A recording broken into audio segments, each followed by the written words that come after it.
Welcome back guys. तो मैं आपके लिए ले आ चुका हूँ एक बहुत ही मस्त मज़ेदार वीडियो, जिसे देखकर आपको बहुत ज़्यादा मज़ा आने वाला है। तो इसलिए वीडियो को एंड तक ज़रूर देखिएगा, और मेरे चैनल पर नए हैं तो चैनल को सब्सक्राइब और वीडियो को लाइक ज़रूर कीजिएगा। ऐसे ही इंटरेस्टिंग मस्त वीडियोस मैं लाता रहूँगा।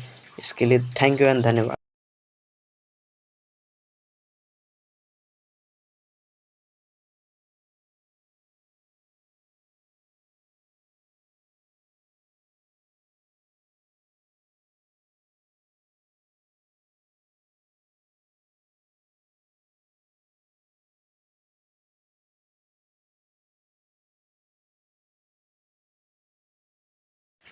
इसका नाम डिकी है। आज इसका एग्ज़ाम होने वाला है, लेकिन आज ये कुछ भी पढ़ के नहीं आया है। एग्ज़ाम के लिए बहुत कोई एक्साइटेड थे, बट हमारा डिकी जो था वो एक्साइटेड था, लेकिन बट वो अपने सुपर डे को बहुत ही ज़्यादा भरोसा करता है और कहता है कि तुम मुझे कुछ ऐसा चीज़ बना के दो जिससे मैं 100 में 100 मार्क्स ला सकूं, जबकि मैंने कुछ नहीं पढ़ा है। और उसके बाद इसका सुपर डे कुछ बनाने लगता है और एक चश्मा बना कर देता है जो इतना खतरनाक होता है कि जिसे देख कर सब कोई होश उड़ जाने वाले हैं। अब यहाँ एग्ज़ाम स्टार्ट होने वाला होता है। सर आके पूछता है कि डिकी तुमने ये चश्मा क्यों पहना है? तो डिकी बोलता है कि सर मेरे आँख में चोट लग गई थी, इसलिए मैंने ये चश्मा पहना है। खोल के दिखाऊं? तो सर बोलते हैं नहीं नहीं रुक जाओ, मत दिखाओ, मुझे कोई ज़रूरत नहीं है। तो उसके बाद फिर एग्ज़ाम स्टार्ट हो। सभी को आंसर शीट मिलने के बाद सब कोई अपना अपना एग्ज़ाम लिखने के लिए स्टार्ट करते हैं। सभी कोई पढ़ के आते लिखना स्टार्ट करते हैं, लेकिन हमारा डिकी कुछ भी पढ़ के नहीं आया होता है, तो सिर्फ अपने चश्मे पर भरोसा रहता है।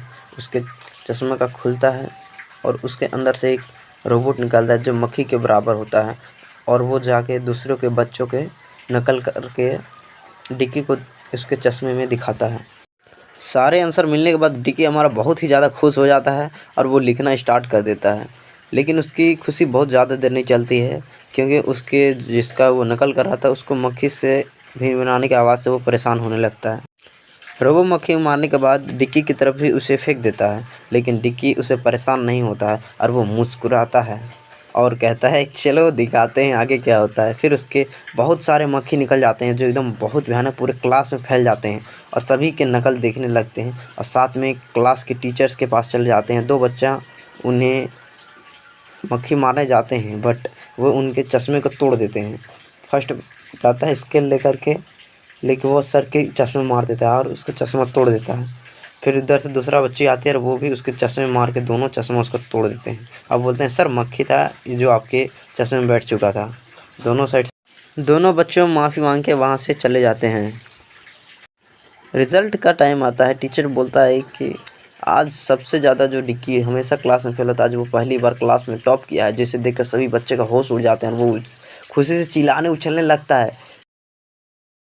लेके अपना रिजल्ट लेके इधर से जा रहा होता है, लेकिन उसके सर बोलते हैं सर डिकी तुम्हारा मुझे चश्मा चेक करना है। तो जिसमें एटीट्यूड में डिकी उसके चश्मा को खोलता है और सर के साइड फेंक देता है, जिससे सर का चेहरा पूरा जल जाता है।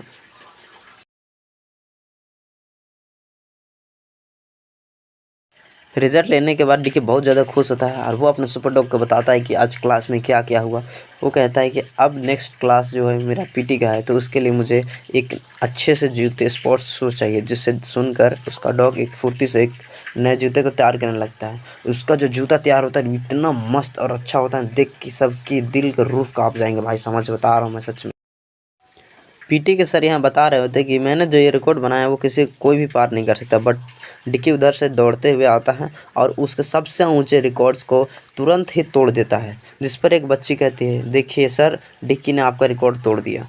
उसके नए जूते देखकर सारे स्टूडेंट शॉक हो जाते हैं, लेकिन पीटी सर बोलता है कि ये तो आसान था इसलिए इसने पार कर लिया। लेकिन नेक्स्ट दूसरा डंडा को दूसरे स्टैंड पर रखता है, फिर बोलता है डिक्की मुझे विश्वास नहीं किया तुमने, मुझे कैसे किया, मुझे फिर से करके दिखाओ।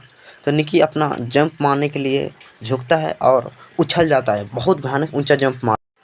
वो इतना ऊंचा जंप मारता है कि जिसे देखकर सबके आँख खुले खुले रह जाते हैं, कुछ सोच भी नहीं सकते इतना ऊंचा जंप मार।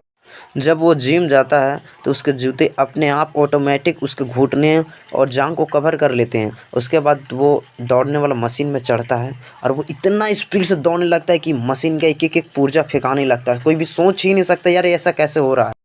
उसके इस कारनामे से पूरा का पूरा स्कूल एकदम शॉक था, भाई ऐसा कैसे हो सकता है, ऐसा कभी कुछ हो ही नहीं सकता, पूरा मशीन टूट चुका था। लेकिन फिर नेक्स्ट सीन में देखा जाता है कि यहाँ एक स्विमिंग पूल है जहाँ पे वो जाता है स्विमिंग करने के लिए और वो जैसे ही पानी में देखता है उसके जूते के नीचे से पंखा निकल जाता है और वो इतना फास्ट स्विमिंग करने लगता है जिसको यार कोई क्या बिलीव ही कोई नहीं करता है।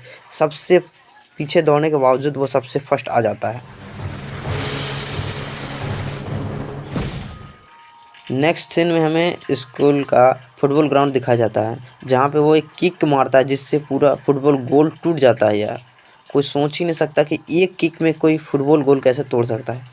लेकिन ये पीछे खड़ा होता है, उसके पीछे पीटी सर आते हैं, बोलते हैं ये क्या कर रहे हो तुम, पूरा स्कूल ग्राउंड बर्बाद कर दोगे। तो बोलता है नहीं, मैं जो मर्जी मैं करूँगा, जिससे उसका दोनों के बीच लड़ाई हो जाती। इन दोनों के फाइट में पीटी सर बहुत ही ज़्यादा इस पे भारी पड़ रहे थे, लेकिन बाद में ये लास्ट राउंड में एक हाथ पंच मारता है जिससे इसके पीटी सर गिर जाते हैं ज़मीन पर।